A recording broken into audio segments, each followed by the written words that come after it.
औसत का पार्ट 3 है जिसमें क्वेश्चन हम लोग चल रहे थे। तो 60 नंबर क्वेश्चन से स्टार्ट कर रहे हैं। लिखा हुआ था, यदि 120 रुपये प्रति कुर्सी की दर से 20 कुर्सियां खरीदी जाए।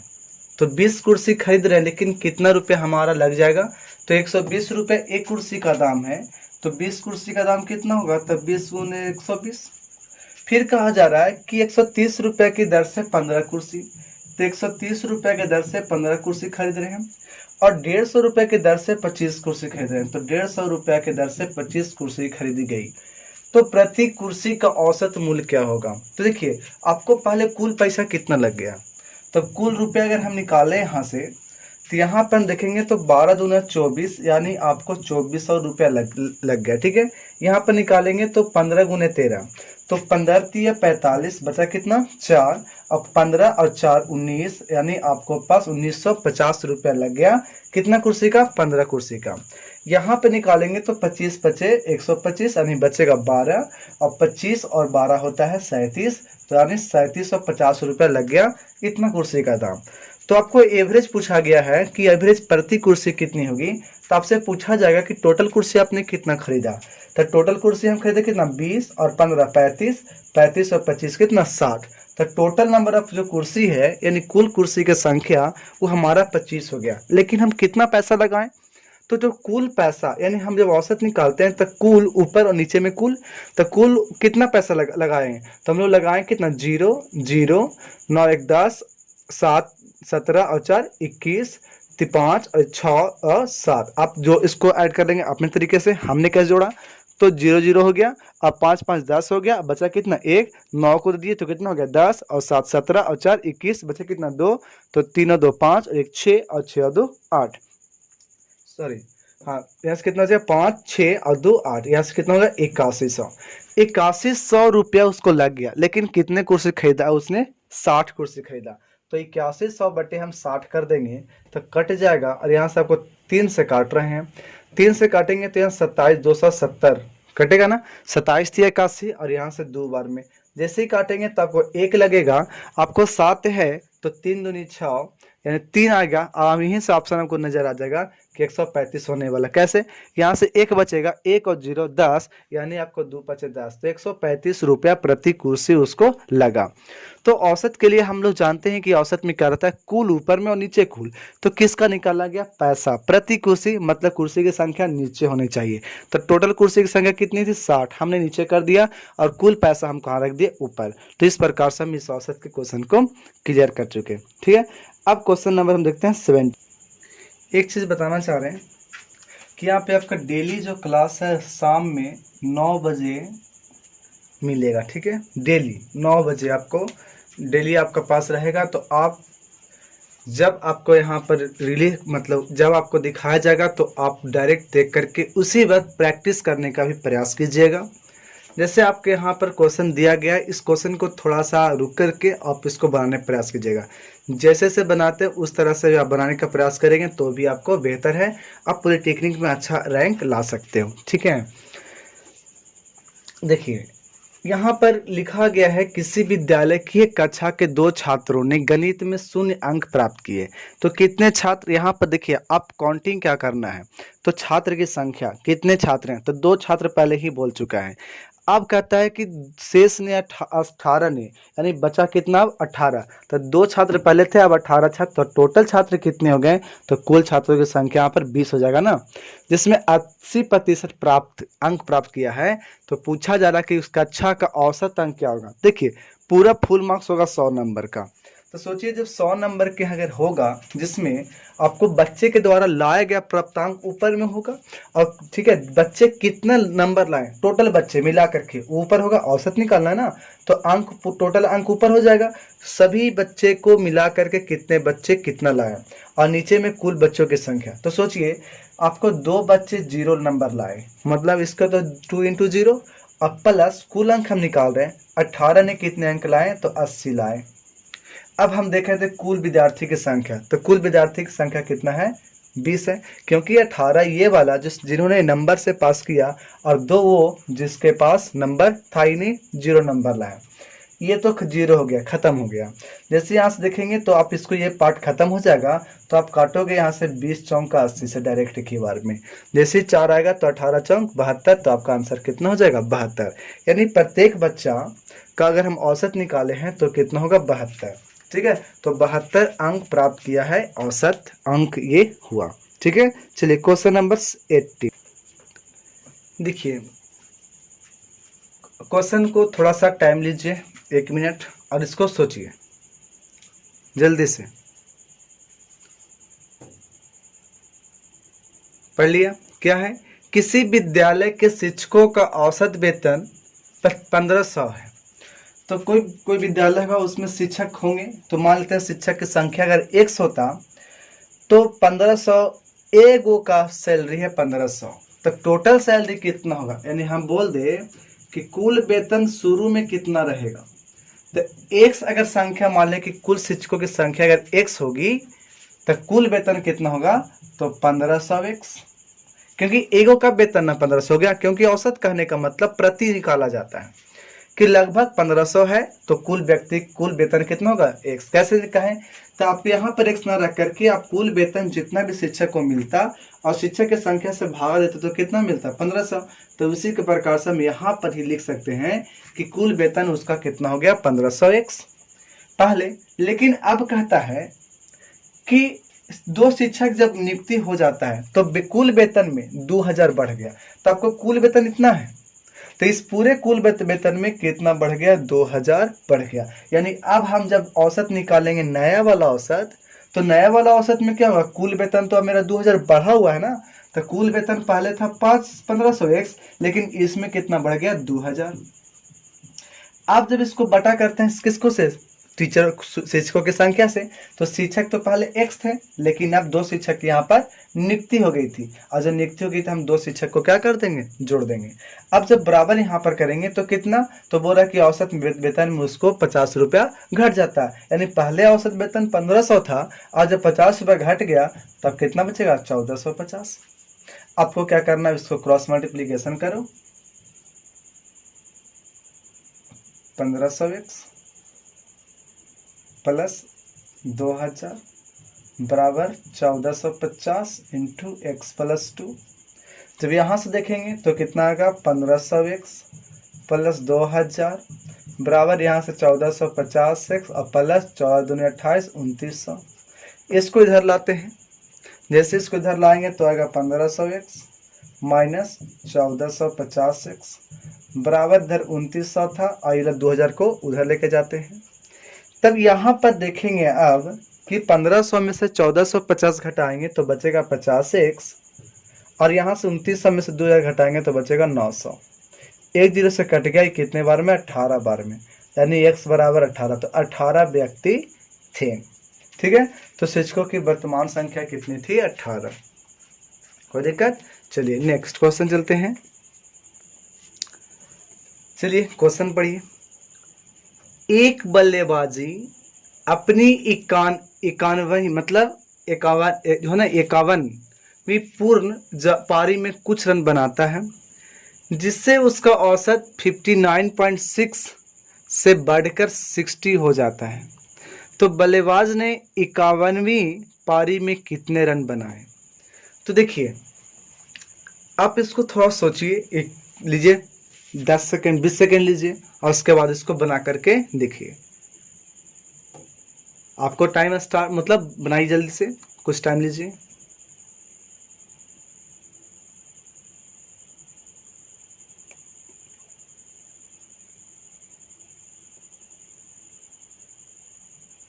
चल देखिए, इसमें लिखा हुआ क्या है कि 51वीं पूर्ण पारी में कुछ रन बनाता है, यानी इसके पहले 50 पारी खेल चुका है। अब 50 पारी खेल चुका है तो उसमें कितना उसका औसत दिखाया जा रहा है 59.6 उसका औसत। तो सोचिए 50 पारी में उसने कितना टोटल कुल रन बनाया होगा। तो 50 पारी में अगर कुल रनों की संख्या, कुल रन हम निकालें, कुल रन कितना बनाया, तो औसत उसकी कितनी है 59.6, यानी इतना टोटल रन बनाया होगा 50 पारी तक। तो जैसे हम इसको गुना करेंगे तो 1 0 से तो पॉइंट खत्म हो जाएगा, और यहाँ से आएगा 6×5 = 30, 9×5 = 45 और 3 48, 5×5 = 25 और 4 29। 2980 रन वो 50 पारी में बना चुका है। लेकिन अब कह रहा है कि 51वीं पारी में कुछ रन बनाता है। तो सोचिए कि हमको औसत अगर निकालना होता तो 51वीं पारी में कितना रन बना लेता। तो मान लेते हैं कि 1 रन बनाता है 51वीं पारी में, ठीक है। तो कुल जो रन इसका हो जाएगा वो 50 पारी वाला तो रन रहेगा, तो 50 पारी वाला रन और 51वीं में जितना रन बनाया वो टोटल जब जोड़ेंगे तो किसके बराबर आ जाएगा। तो अब बताइए कितना पारी खेला उसने, 51 पारी खेला, तो 51 पारी और उसका औसत कितना हो जा रहा है 60। तो ये वाला यहाँ पर कौन जोड़ेंगे, तो 50 पारी के 50 पारी तक जितना उसने रन बनाया, तो 50 पारी तक उसने कितना रन बनाया था, तो 2980। तो 2980 को हम x में जब जोड़ देंगे तो कितना मिल जाएगा, 51 × 60, यानी इतना रन वो 51 पारी में बनाएगा। तो 51वीं पारी में कितना बनाएगा, तो x, आपको x निकालना था। सोचिए 50 पारी तक उसने इतना रन बनाया, 51 पारी तक आपको इतना रन बनाएगा, कितना, तो 2980 + x पूरा 51वां पारी तक। लेकिन इसके अनुसार कितना बनाएगा, तो बोला कि जब उसका 60 बढ़ के औसत जब हो जाएगा तो 51 × 60 कुल, तो कुल हो गया औसत की तरफ से और ये हमारे तरफ से। तो यहाँ पर जब देखेंगे x बराबर, ये उधर जाएगा तो माइनस में, इसको गुना करते हैं 0, 6, 6×5 = 30, 30 और 60 हुआ, जिसमें से 2980 क्या होगा माइनस, जो 2980 माइनस होगा तो इस केस में 0 और 80 आ जाएगा, किसकी वैल्यू, x का। तो यहाँ पर 80 रन वो बनाया है किसमें, 51वीं पारी में। तब उसको औसत 59.6 से बढ़ करके औसत 60 रन का चला गया। ठीक है, चलिए 21 क्वेश्चन नंबर 21 में है कि 10 मेज और 5 कुर्सी को 2000 में खरीदता है।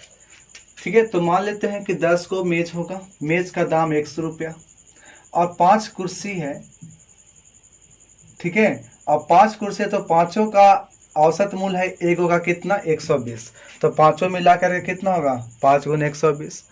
तो टोटल जो खरीदा था वो कितना रुपए में खरीदा था, तो वो खरीदा 2000 रुपया में। ठीक है, ये तो बहुत ही सिंपल क्वेश्चन थी। क्या बोला, 10 मेज, ठीक है, तो मेज का दाम x, यानी हम इसको x क्या मान रहे हैं, एक का दाम नहीं, एक दाम नहीं, औसत दाम मान रहे हैं कि ये वो का औसत दाम कितना है x, तो 10 वो कितना होगा 10x, प्लस 5 कुर्सी और ये वो का औसत दाम था 120, इसलिए 5 × 120 किया, और टोटल कितना रुपया उसको लागत लगा था 2000। तो आपको यही तो पूछा गया कि आपको औसत मूल्य किसका बताइए, मेज का, यानी आपको वैल्यू निकालना है x का। तो यहाँ से देखोगे तो होगा 600, 600 उधर जाएगा तो बचेगा कितना, 1400 बचेगा ना, क्योंकि माइनस में जाएगा उधर, तो बचेगा कितना, 1400। आपको बचा यहाँ पर 10x और यहाँ पर है 1400, x 0 से 0 खत्म होगा, तो आपका x बराबर कितना वैल्यू मिल जाएगा, 140। यानी एक मेज का औसत दाम कितना मिल गया, 140, यानी 140 रुपये में एक मेज वो खरीद पाएगा। इस प्रकार से हम सोच सकते हैं, नहीं औसत उसका मूल्य कितना होगा, 140। ठीक है, चलिए नेक्स्ट क्वेश्चन, क्वेश्चन नंबर 22। इसमें 10 पुस्तकों का औसत मूल्य 12 रुपया है, तो 10 पुस्तक का मूल्य 12 रुपया है, जबकि इनमें से 8 का औसत मूल्य है इतना। तो सोचिए 8 पुस्तक का टोटल दाम कितना होगा, कुल दाम, तो 8 पुस्तक का कुल दाम निकालेंगे तो 8 से गुना कर देंगे, क्योंकि औसत का मतलब समझिएगा एक का दाम। तो एक का दाम अगर 11 रुपये 75 पैसा है, तो 8 पुस्तक का दाम कितना होगा, 11.75 × 8। लेकिन इसमें से अब 2 पुस्तक और बच गए ना, क्योंकि 10 पुस्तक में से 8 पुस्तक का दाम तो निकाल लिए, लेकिन 2 पुस्तक और बचा हुआ है जिसमें कहा जा रहा है कि एक का मूल्य जो होगा दूसरे से 60% अधिक होगा। तो परसेंटेज जब पढ़े तो उसमें देखें कि इसको 3/5 बोल सकते हैं। तो अगर हम एक बुक का दाम 5x माने तो इसको से कितना ज़्यादा है, 3 ज़्यादा रहेगा दूसरा का ना, तो जब दूसरा इसका 3 ज़्यादा यानी कितना होगा, 8x होगा। तो सोचिए कि हम टोटल अगर कुल कीमत जोड़ लें 10 पुस्तक का, तो ये 8 पुस्तक का हम दाम जोड़ चुके हैं। ठीक है, जब 8 पुस्तक का दाम इतना हो जा रहा है, जिसमें एक पुस्तक का दाम हो रहा है 5x और एक पुस्तक का और दाम कितना हो रहा है 8x, ये टोटल दाम किसके बराबर, तो ये 10 पुस्तक का दाम ना, यानी एक पुस्तक का दाम 12 था, तो 10 पुस्तक का दाम किसके बराबर, 120 के बराबर हो जाएगा। तो जैसे यहाँ पर देखेंगे तो इसका कैलकुलेशन कीजिएगा तो 11 8 88 और यहाँ से 75 गुने 8 आपको आएगा 6, यानी 88 और 6 कितना होगा 94, प्लस में 8 5 13x, यहाँ से आएगा 120। जैसे यहाँ से 13x हम इसको घटाएंगे उधर तो माइनस में जाकर कितना बचेगा 26। कैसे, 20 है और 20 और 100 के नीचे 6 तो कितना हो गया 26, काटेंगे तो 100 कितना गया 2। तो आपको एगो का दाम है 5x, तो 5x मतलब कि 2 जब x का वैल्यू आया है तो 5 दूना 10, देखिए तो ऑप्शन कौन में है, बी में है। और दूसरा देखिएगा तो 8 दूने 16 आ जाएगा। ठीक है, तो देखिए फिर हम इस क्वेश्चन को समझते हैं। क्वेश्चन थोड़ा मतलब आसानी से बनने वाला है लेकिन उसको थोड़ा सा समझते हैं। देखिए 10 पुस्तक का आपको औसत मूल्य 12 है, यानी एक पुस्तक का कितना होगा 12 रुपये दाम होगा। तो आपको 10 पुस्तक का दाम अगर पूछा जाए तो क्या बोलिएगा 120 रुपये। डायरेक्ट क्या करना है, एक औसत का मतलब एक का मूल्य समझना है, औसत का मतलब एक का मूल्य समझेंगे तो ए का अगर 12 है तो 10 पुस्तक का 120 होगा। तो 10 पुस्तक में हमको कह दिया कि 8 पुस्तक का दाम 11.75 गुने कितना कर देंगे 8, क्योंकि ये औसत था मतलब एक का। तो 8 पुस्तक में एक का दाम इतना है तो 8 को कितना हो जाएगा इतना। आपको 2 किताब और बचे हुए हैं तब ना टोटल जोड़ेंगे तो किसके बराबर आएगा, तो 12 किताब यानी 120 रुपये के बराबर आएगा। तो हम जब देखें 60% बोला तो 60% को हमने तोड़ा 3/5। तो अगर नीचे वाले को हम मान लिए कि एक अगर 5x होगा तो दूसरा तो 60% अधिक है, मतलब 3 रुपये 3 क्या होगा ज़्यादा होगा, और जब 3 ज़्यादा होगा नहीं 5 3 8x होगा। तो एक ये हो गया 8 का दाम, ये हो गया 9वां दाम और ये हो गया 10वां दाम मान लेंगे, और ये टोटल मिलाकर किसके बराबर 120 के बराबर। तो इसको कैलकुलेशन कर लीजिएगा, गुना करेंगे 94 8 और 5 13x और ये 120 था, उधर जाएगा तो माइनस में 94 तो कितना आएगा 26। तो 13 से 26 कटेगा 2 बार में, x का वैल्यू कितना गया 2। जैसे x का वैल्यू 2 आया हम यहाँ पर 1 का निकाल देंगे 5 दूना 10 और यहाँ पे 8 दूना 16, तो 10 और 16 मेरा आंसर हो जाएगा बी। चलिए अब क्वेश्चन नंबर 23। आज का लेक्चर इतना ही तक रहने देते हैं क्योंकि टाइम बहुत ज़्यादा हो जा रहा है। तो नेक्स्ट डे हम इसको और कवर करेंगे। 23 से लेकर के हमारे पास 30 क्वेश्चन तक थे, यानी 8 क्वेश्चन और बच गया, हम उस 8 क्वेश्चन को कंप्लीट कर लेंगे। ठीक है, तो ये जो आपको पर डे का जो क्लास आएगा आपको रात 9 बजे आएगा शाम में। तो आप शाम को 9 बजे डेली आप यहाँ पर लाइव रहेंगे, आप उसको एंजॉय कीजिएगा। इसके बाद देखिए आपको हम बता देते हैं, आपको 8 बजे पर डे आएगा एंशिएंट हिस्ट्री। एंशिएंट हिस्ट्री यानी आपको इसमें पढ़ाया जा रहा है सिंधु घाटी सभ्यता। आप इसको जो भी आपको जनरल कंपटीशन का तैयारी कर रहे होंगे उनके लिए कारगर होगा। ठीक है, दूसरा हम आपको आईआईटी फाउंडेशन सीरीज का, जो लोग बच्चे 7 8 9 10th 11th 12th तक बच्चे हैं उनके लिए 8:30 बजे का जो भी यूनिट एंड डायमेंशन चलाया जा रहा है उसका लेक्चर होगा 8:30 बजे। आपका 9 बजे मैथ्स जनरल, मतलब जो आपको जो पॉलिटेक्निक का मैथ है उसको चल रहा है। फिर 9:30 बजे आपको केमिस्ट्री का आएगा लाइव, ठीक है, जो कि पॉलिटेक्निक का ही होगा। और 10 बजे आपका फिजिक्स का टाइम रहेगा जो कि आपको लाइव में ही देखने को मिलेगा। यानी 8 से लेकर के 10 में आपको 10:30 तक आपको क्लास चलेगा, 2.5 घंटे का यहाँ तक। ठीक है, अब इसमें हमको जो नेक्स्ट है और भी इसमें चलाना है इस प्लेटफॉर्म पे, जिसमें आपको रहेगा एक रहेगा जनरल मैथ जो कि RS अग्रवाल बुक रहेगा जनरल मैथ्स का। ठीक है, और उसी में आगे हम इसमें भी पढ़ेंगे क्लास 9th का स्टार्ट कर देंगे और 10th का। ठीक है, यहाँ पर। और उसके बाद जब देखेंगे तो एक तो आपका चल रहा है SST चल रहा है, मतलब कि जो आपको इंडस वैली सिविलाइजेशन जो स्टार्ट हुई है, तो जनरल मैथ हो गया। तो रीजनिंग में भी हम लोग स्टार्ट यहाँ से करने के लिए सोचेंगे। ठीक है, रीजनिंग तो जनरल मैथ और रीजनिंग दोनों स्टार्ट होगी लेकिन कुछ दिनों के बाद। ठीक है, अभी देखते हैं, टाइम निकालते हैं, उसके बाद इसका टाइम भी सेटिंग कर देते हैं। आपका 9th 10th भी, यानी ये अभी पेंडिंग में है, अब इससे हम लोग स्टार्ट करेंगे। जल्दी में ही ये काम कर लेनी है। लेकिन अभी आपको जो बताएं कि क्या बताएं, 8 बजे एंशिएंट हिस्ट्री, फिर आपको 8:30 बजे IIT फाउंडेशन, IIT नहीं है, IIT फाउंडेशन है, इंग्लिश मीडियम में ये है। उसके बाद आपको 9 बजे पॉलिटेक्निक का मैथ, आपको 9:30 बजे सब PM है, मतलब इवनिंग में आपका यहाँ पे होगा केमिस्ट्री, आपका 10 बजे होगा फिजिक्स। ठीक है, ये आपका शेड्यूल्स रहेगा डेली का, तो आप इसको एंजॉय कर पाइएगा। ठीक है, और जो भी आपको जो करीबी होंगे आप उसको भी इसके बारे में इन्फॉर्म कीजिए कि अब वहाँ पे कंटिन्यू चलने वाला है। ठीक है, कभी ये रुकेगा नहीं, और इसके बाद जो भी आपका डिमांड होंगे अब उसको भी पूरा किए जाएंगे कि हाँ अगला क्या चलना चाहिए। ठीक है, तो आज हम इतना ही तक रहने देते हैं। क्वेश्चन नंबर 23 है। ठीक है, लिखा हुआ देखिए, लिखा हुआ है एक की 15 दिनों की औसत आय 70 रुपया है। यानी जब औसत आय निकाले हम 15 दिनों का, तब 70 रुपया निकला, यानी उसको ये 70 रुपया ना वो एक दिन का हिसाब से आता है। औसत का मतलब होता है एक दिन का। तो टोटल अगर हम यहाँ पर लिखना चाहेंगे कि कुल उसका आय 15 दिन में कितना मिलेगा, तो कुल हो जाएगा 70 गुने 15, क्योंकि औसत है ना, तो कुल आय बटे 15 करते तो किसके बराबर, 70 के बराबर, यानी कुल आय हो जाएगा 70 गुने 15। अब उसी को हम निकालते हैं क्वेश्चन के आधार पे, कुल आय कैसे निकालेंगे।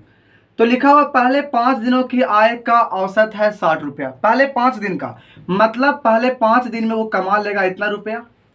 अब छठा दिन नहीं पता है, क्योंकि बोला गया है कि उसके छठे दिन का आय क्या होगा, तो हम मानते हैं कि छठा दिन उसका आय कितना होगा, 100 रुपया प्लस। अब कहता और अंतिम 9 दिनों का, तो सोचिए 9 दिन उधर और एक 10 दिन, 10 5 15 दिन पूरा हो जाएगा, यानी अंतिम 9 दिन का आय उसका दे रहा है कितना, तो 9 गुने 80 रुपया। तब बताइए ये 5 दिन का, ये छठा दिन का हो गया 6 दिन का, और इधर 9 हो गया कितना, 15 दिन का। अब 15 दिन का आय निकाले तो यहाँ से मिल गया 1050 रुपया।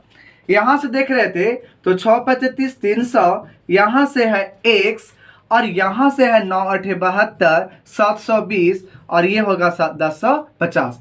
अब इसको जोड़ देंगे तो कितना होगा, तो 700 300 1020, तो 1020 को हम उधर लेके जाएंगे तो 1050 में से 1020 क्या होगा, घट जाएगा, और घट जाएगा तो यहाँ से 50 में से 20 जाएगा तो 30 रुपया आंसर हो जाएगा।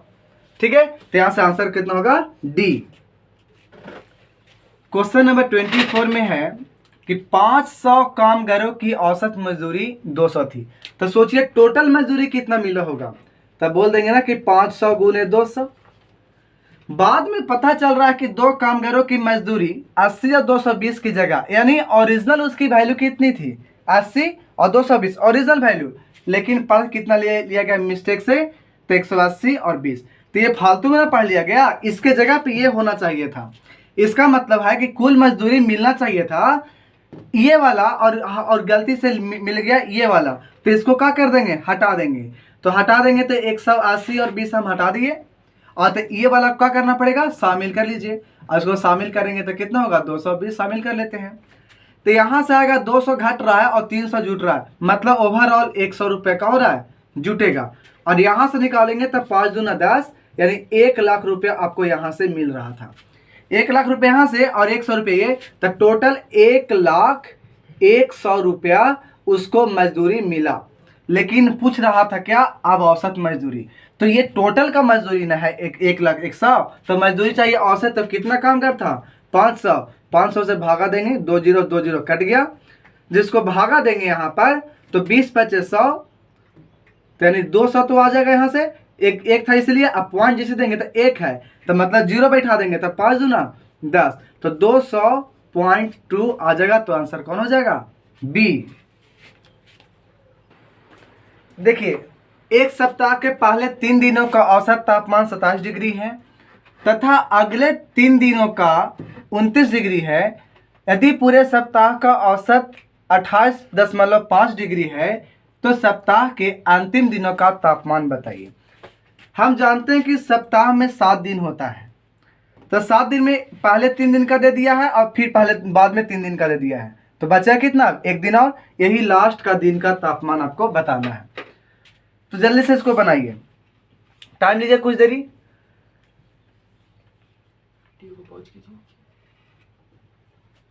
अब देखो यहां पर क्या करना है, 7 दिन का पूरा तापमान निकाल लीजिए, टोटल हम जोड़ लेते हैं। तो 7 दिन का जब औसत दिया हुआ 28.5, मतलब टोटल तापमान उसको हो जाएगा 28.5 गुने 7। अब हम क्या करते हैं, ये बराबर होगा किसके बराबर, तो ये 3 दिन का औसत है, मतलब 3 दिन का टोटल तापमान हमको इतना मिल जाएगा। फिर अगले 3 दिन का औसत जब 29 है तो अगला 3 दिन का हम यहाँ पर जोड़ लेंगे। अब हमारा लास्ट का ही ना बचेगा तापमान, तो ये 3 दिन हो गया। अब फिर अगला 3 दिन और ये लास्ट का सप्ताह का लास्ट दिन है जिसका तापमान निकालना है। आप इसको कैलकुलेशन करना है, गुना करना, 7 × 5 = 35 और 7 × 56, 56 और 3 59 और 7 × 2 = 14 और 5 = 19, 27 × 3 = 81, 29 × 3 = 87, ठीक है। और प्लस में x यहां से करेंगे तो 8 8 8 16, 168 घटा देंगे इधर ला करके तो 0.5 तो बचेगा। 9 में से 8 गया तो 1, 9 में से 6 गया तो 3, तो कितना आ गया आपका 31.5 डिग्री आंसर। सोमवार से बुधवार तक तापमान का माध्य 37 डिग्री है तथा मंगलवार से गुरुवार का माध्य 34 डिग्री है। यदि गुरुवार का तापमान यदि सोमवार का तापमान क्या 4/5 हो तो गुरुवार का तापमान बताइए।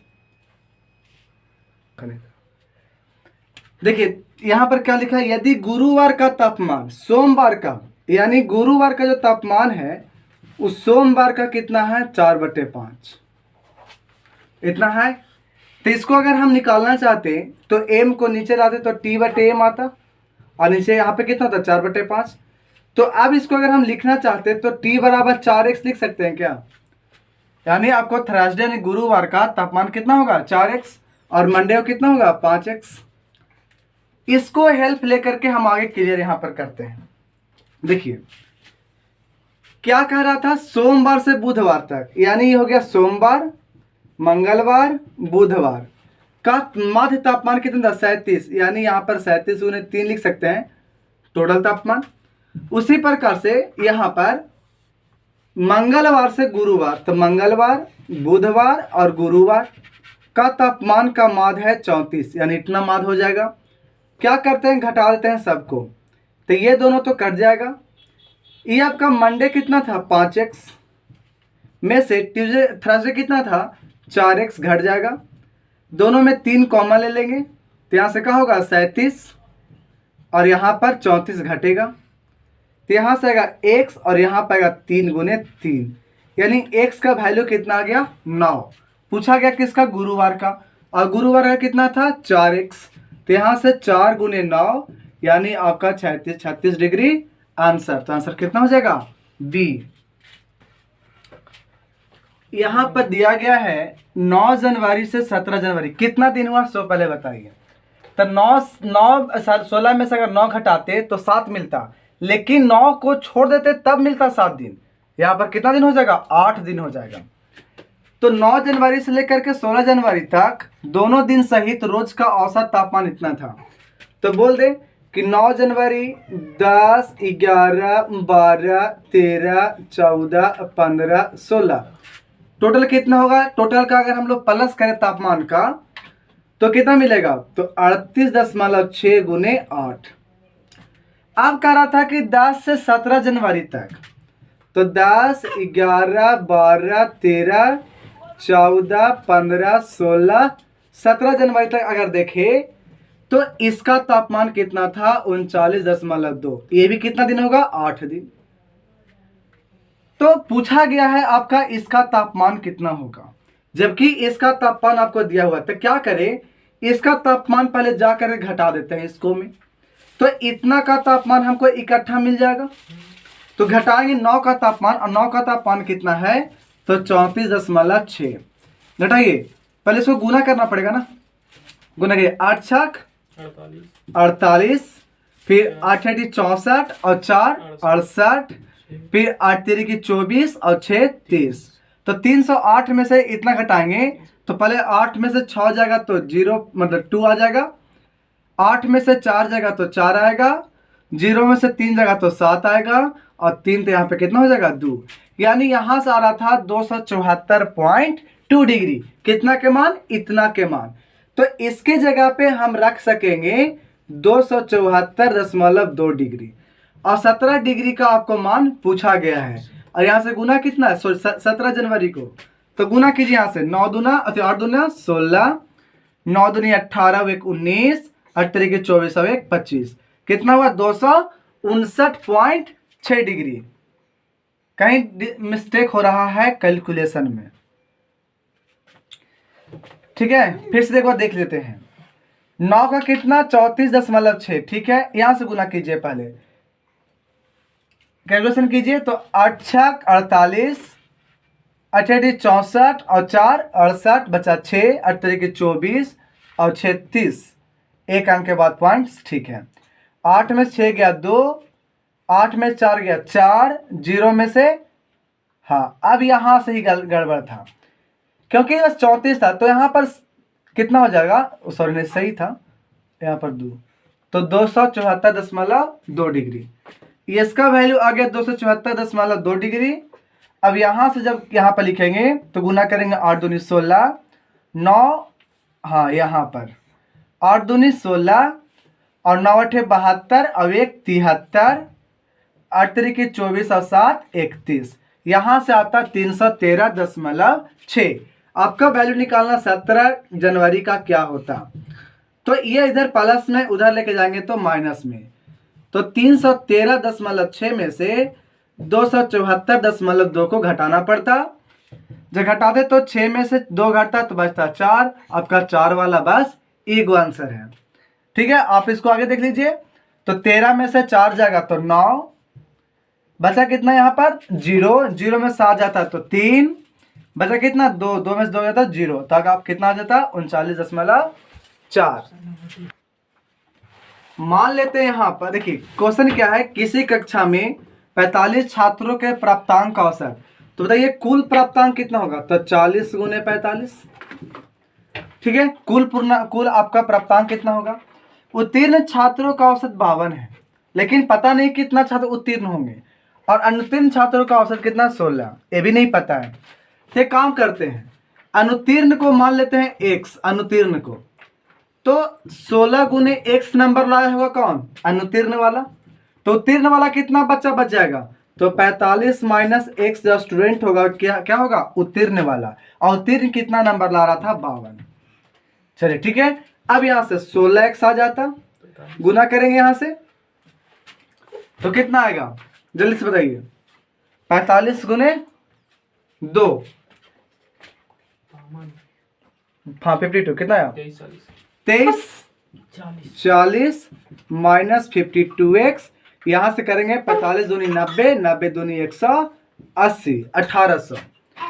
यहां पर इसको देखिए, इसको हम इधर लाएंगे और इसको उधर भेजेंगे, तो पहले इसको घटा लेते हैं, तो 16 है इधर 52 है, घटाना है तो कितना बचेगा 36, तो ये मिला के आएगा माइनस में 36x, तो 2340 में से 1800 घटेगा और उधर में होगा 36x, घटाएंगे तो 0,4 और 23 में से गया तो 540, कितने बार में 36 से, x का वैल्यू आ जाएगा कितना, तो 18 23 54, 30 बार में, और 18 दूना 36, यानी आपको 15, तो x का वैल्यू कितना मिल गया 15। इसका मतलब x क्या माने थे, अनुत्तीर्ण छात्र की संख्या, तो आंसर कितना हो जाएगा a। देखिए लिखा गया है 5 क्रमिक विषम संख्याओं का औसत 15 है, तो औसत जरूर होगा तो बीच में ही होगा औसत, और 5 क्रमिक है यानी आगे भी होगा और पीछे भी होगा, तो इसके अगला विषम संख्या कितना होगा 17, फिर इसके अगला इसके पीछे कितना होगा 13, तभी 3 मिला ना, फिर से चलता आगे तो अगला कितना होता है 19, और इसके पहले कितना होता है 11। अब कह रहा कि पहली और अंतिम संख्या के योगफल, तो पहला और अंतिम को जोड़ेंगे तो आएगा 30, इसके योगफल हो गया 30 का 5 गुना करेंगे तो 30 बचे कितना 150, तो आंसर हो जाएगा 150। अनुज, यहां पर है अनुज, लेते हैं सतीश, सोनू, दिनेश, राकेश, ये सब क्या है 5 भाई, सभी के आयु में 2-2 वर्ष का अंतर है, 2-2 वर्ष का इसमें अंतर है, और इनकी औसत आयु 23 है, तो औसत किसका होगा बीच वाले का, तो बीच वाले का ही 23 उम्र मिल गया, क्योंकि औसत आयु ही बीच वाला होता है। जब 23 हो गया तो 2 वर्ष आगे कितना होगा 25 और 2 वर्ष आगे कितना होगा 27। तो कहा जा रहा है कि राकेश और दिनेश की उम्र जितना है उसको से 5 वर्ष ज़्यादा, तो इसमें 5 वर्ष जब बढ़ा देंगे तो कितना उम्र हो जाएगा 30 वर्ष, और इसमें जब 5 उम्र बढ़ा देंगे तो कितना होगा 32 वर्ष। तब इस दोनों का योगफल कितना होगा, तो 30 और 32 जोड़िएगा तो कितना आएगा 62 वर्ष। आंसर भी। तो देखिए यहाँ औसत खत्म हो गया, तो अब नेक्स्ट जो पढ़ना है हम लोग को रेशियो, प्रोपोर्शन एंड मिक्सचर, यानी अनुपात, समानुपात और मिश्रण। ठीक है।